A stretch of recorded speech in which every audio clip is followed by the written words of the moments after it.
Arnold Guilcher, bonjour. Bonjour. Un grand merci d'avoir accepté l'invitation de la Fringale Culturelle. C'est notre toute première fois, notre premier entretien pour une actualité, un nouveau roman, Ric Rac, aux éditions Robert Laffont, est disponible depuis février. J'ai pas la date exacte, c'est pas ce qui est très important parce que de toute façon, quand la vidéo sera en ligne, ce sera déjà en librairie. Il faut vraiment que les gens se jettent dessus parce que c'est génial. Merci. Merci, au revoir. Bah non, parce que quand c'est bien, ah oui, il paraît que quand c'est pas bien, c'est plus facile, on peut durer très longtemps, et quand c'est bien, je vois l'idée.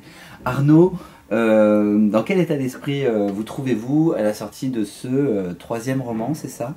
Quatrième roman.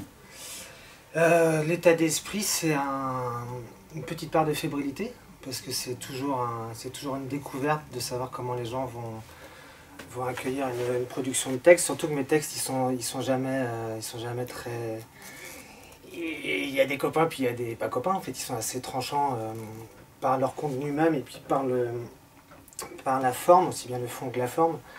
Là, sur le fond, ça parle un petit peu de choses qui vont d'un cercle, enfin d'un prisme aussi large que le deuil, Ouais. ou la double pénétration. C'est quand même un panel assez compliqué, et c'est vrai que tout ça tourne autour d'un langage qui va d'une poésie un peu en prose à l'argot le plus frontal. Donc c'est vrai que... Donc le deuil, parce que votre personnage s'appelle Jean-Yves. Jean-Yves. Jean-Yves, oui, Jean-Yves. C'est très drôle. Donc Jean-Yves, et alors le deuil parce qu'il y a le décès de sa mère avec lequel il doit vivre, ouais. Et puis double pénétration parce qu'il a des voisins qui ont un gîte sadomaso. Pénétrant. C'est ça le truc, très pénétrant. Exactement. Ouais, bah, le deuil en fait, le deuil, en fait, moi quand j'ai commencé à écrire le livre, ça a été aussi porté par une histoire très intime. J'ai perdu ma mère en fait. À la fin du troisième bouquin, voilà. Donc j'ai commencé à écrire des choses absolument affreusement tristes. Et puis je me suis dit que pour continuer à vivre avec son souvenir, on ne pouvait pas se contenter de faire des trucs horribles. Ouais. Donc comme elle aimait plutôt bien rigoler, j'ai pris le parti d'en rire. Et c'est vrai que quand on perd quelqu'un d'aussi important que sa mère ou son père, j'imagine que, enfin moi c'est ce que ça m'a fait, il y a un retour très très fort en enfance. Donc du coup je me suis inventé une sorte de double qui s'appelle Jean-Yves, et qui dans un village sensiblement égal à celui dans lequel j'ai pu grandir, sans tout la côté Bretagne et machin, parce que c'était pas le sujet, mais c'est vrai que du coup je me suis reconfronté un peu à l'isolement, reconfronté un peu au doute de l'adolescence, et puis j'ai essayé de domestiquer le manque, qui du coup s'installait suite au départ de ma mère, pour en faire un truc positif, comme une espèce de souvenir qui vit, quoi.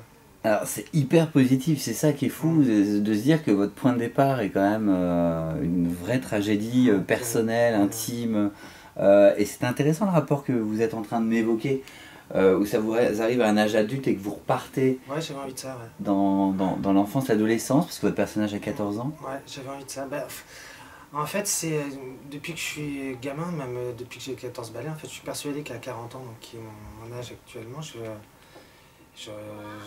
j'aurais atteint des espèces d'endroits où je serais enfin équilibré.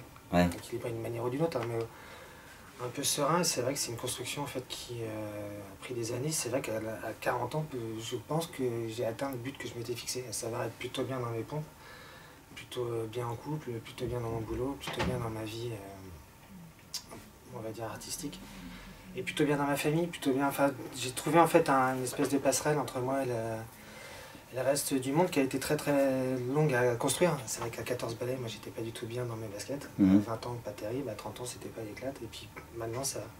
Donc c'est vrai que... Et au moment où ça va... Ouais, me dire, rebrousser chemin pour voir d'où je suis parti. Surtout, en fait, commencer la deuxième partie de cette vie, parce que la crise de la quarantaine, mine de rien, ça peut aussi être une réalité, quoi.